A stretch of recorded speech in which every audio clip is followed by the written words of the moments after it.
Kenapa? Karena kita tidak ingin yang namanya Republik Indonesia berubah menjadi negara kerajaan Jokowi atau negara kerajaan Solo dan sebagainya dan sebagainya. Itu bukan apa namanya itu nilai asli dari Indonesia. Satu hal yang saya sangat sedih ya, bahwa peristiwa-peristiwa yang belakangan ini akhirnya terjadi ya. Saya sampai eh, 23 Oktober 2023 kalau nggak salah ya. Ini Mas Rikat Bagun nih, korannya kan saya sering nulis di koran beliau nih. Kalau Bapak baca tulisan saya di Kompas sampai bulan sekitar Oktober 2023 itu, tulisan saya masih sangat sangat apa ya, orang yang mencintai presiden kita ya, yang masih memberikan nasihat, janganlah Anda berada di dua kaki ya. Kepada anak yang sekarang menjadi wakil presiden terpilih juga saya masih memberikan nasihat ya, bahwa janganlah Anda macam-macam lah, karena nanti Anda tuh menggali lubang sendiri ya, untuk kuburan sendiri lah sebagainya. Tapi rupanya ya, gerakan yang tidak mentaati etika itu berlangsung terus ya, dan selalu selalu kalimat-kalimat yang klise dari presiden, jangan tanya saya nggak tahu, saya nggak cawe-cawe soal MK dan sebagainya, termasuk yang terakhir itu adalah ketika beliau mengatakan bahwa saya nggak cawe-cawe dalam urusan Golkar gitu kan. Itu persoalan internal mereka sendiri, solusinya ya ada di mereka sendiri kan. Termasuk juga ketika balik DPR ya mengadakan sidang, itu juga seakan-akan presiden itu orang yang boleh dikatakan tidak berdosa, gitu kan. Walaupun kalimat yang terakhir itu yang saya terus terang ya, itu menunjukkan betapa presiden tidak mengerti konstitusi ya, atau mungkin tidak mau tahu tentang konstitusi. Apa kalimatnya ketika beliau mengatakan bahwa ya kita kita hormati aja ya, ada dua lembaga yang kemudian membuat satu aturan yang berbeda ya. Yang satu namanya DPR yang membuat yang akan mengubah undang-undang pilkada tersebut ya, yang kita tahu ya dasarnya dari putusan MK, sementara yang satunya menginginkan supaya istilahnya itu putusan MK ya, yang tadi MA, ini putusan MK itu menjadi pijakan ya. Dan ini kebetulan sebelah kanan sini ada Mbak Sulis ya, kami berdua termasuk dua orang yang salah dua dua orang yang kemudian datang juga ke MK ya. Mengapa kami datang ke MK? Karena kita ingin supaya MK juga bukan suatu lembaga yang sendirian gitu kan. Supaya MK itu benar-benar merasa bahwa banyak orang mendukung dia ya. Jadi kami melakukan bukan demo sebetulnya, kunjungan ke MK untuk mendukung ya, dan itu juga bukan main-main ya, karena itu juga tidak sedikit tokoh-tokoh seperti isinya Cak Nurholis Najid, kemudian juga Mas Gunawan Muhammad ya, dan juga Romo Muji ya, ini temannya Romo Beni kan, macam-macam ya. Dan itu tidak ada hubungannya dengan mendukung Anies atau mendukung Ahok atau mendukung siapa aja ya. Tapi yang jelas kalau bapak-bapak dan ibu-ibu membaca tulisan saya terakhir di Kompas itu ya, degradasi nilai Pancasila dalam praktek politik Indonesia ya, itu tampak jelas ya betapa nilai-nilai Pancasila dan juga etika di dalam berpolitik dan juga di dalam boleh dikatakan mentaati hukum itu benar-benar terjadi degradasi yang amat sangat ya. Saya beri contoh misalnya bagaimana seorang Mahkamah Konstitusi ya itu mengubah satu pasal di dalam undang-undang pemilu presiden ya, sehingga kemudian semua jadi kacau ya. Dan kemudian juga kalau kita perhatikan juga ya, bagaimana misalnya teman-teman anggota DPR yang oleh Gus Dur dulu disebut taman kanak-kanak ya, itu kemudian lebih menjadi Dewan Perwakilan Rezim dibandingkan menjadi Dewan Perwakilan Rakyat ya. Kenapa saya katakan demikian? Karena Anda tahu kalau memang dia adalah suatu institusi perwakilan rakyat, mereka harusnya dengar apa yang menjadi kegalauan dari rakyat ya.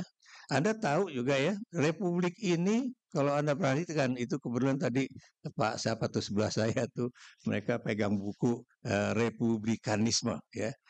Republik ini ya yang namanya Indonesia itu adalah negara kesatuan berbentuk republik ya, bukan negara kerajaan ya. Makanya saya di dalam podcast-podcast saya selalu mengatakan kenapa kita harus mempertahankan paling tidak ya 4 kesepakatan dasar dari republik ini ya, yaitu Pancasila, kemudian Undang-Undang Dasar 45 yang sudah selamat datang Prof.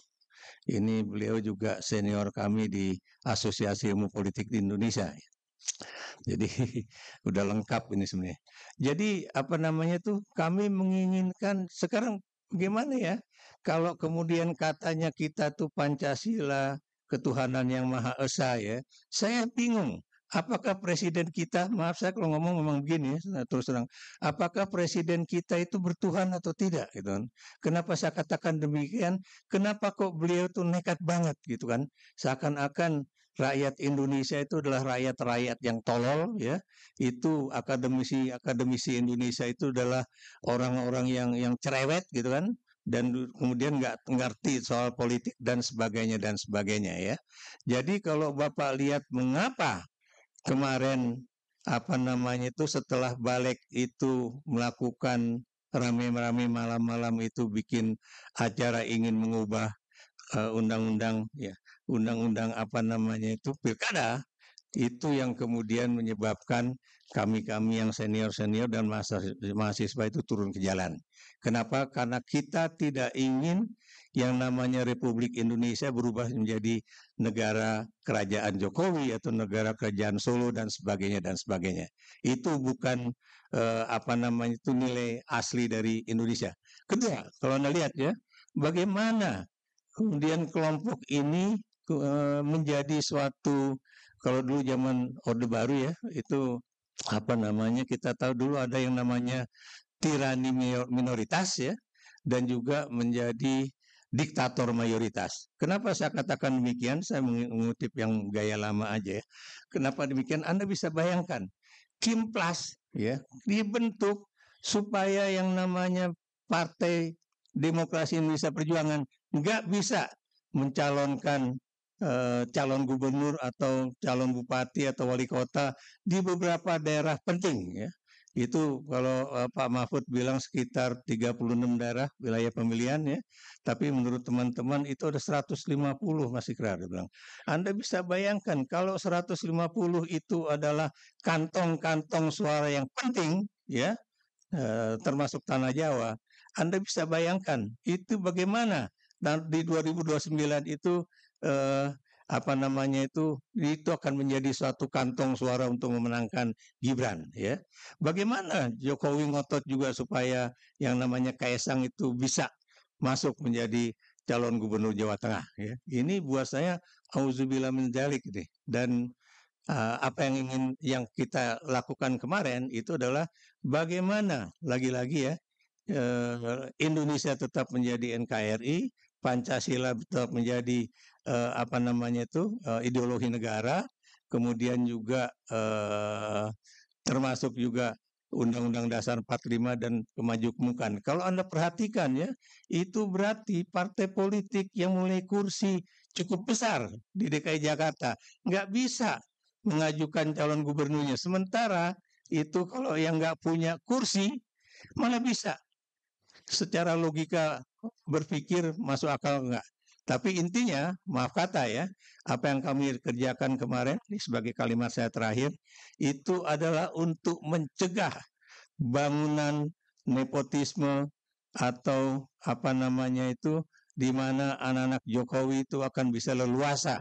Seakan-akan kita ini adalah warga negara tolol, warga negara yang dibayar dengan bansos itu bisa berubah pikirannya ya, dan kemudian seakan-akan itu kita-kitanya adalah pelanduk-pelanduk yang akan ter apa, jatuh di dalam lubang yang sama. Makanya itu yang kami lakukan. Makanya saya tadi dalam podcast saya juga mengatakan ya, berani Jokowi atau Sri Mulyono itu bikin perpu, silakan aja.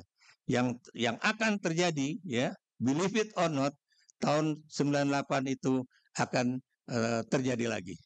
Jadi itu aja Pak, dan mudah-mudahan nggak terjadi peristiwa 98 atau peristiwa di Bangladesh ya, sampai kemudian Perdana Menterinya itu melarikan diri ke luar negeri. Terima kasih. Wassalamualaikum warahmatullahi wabarakatuh.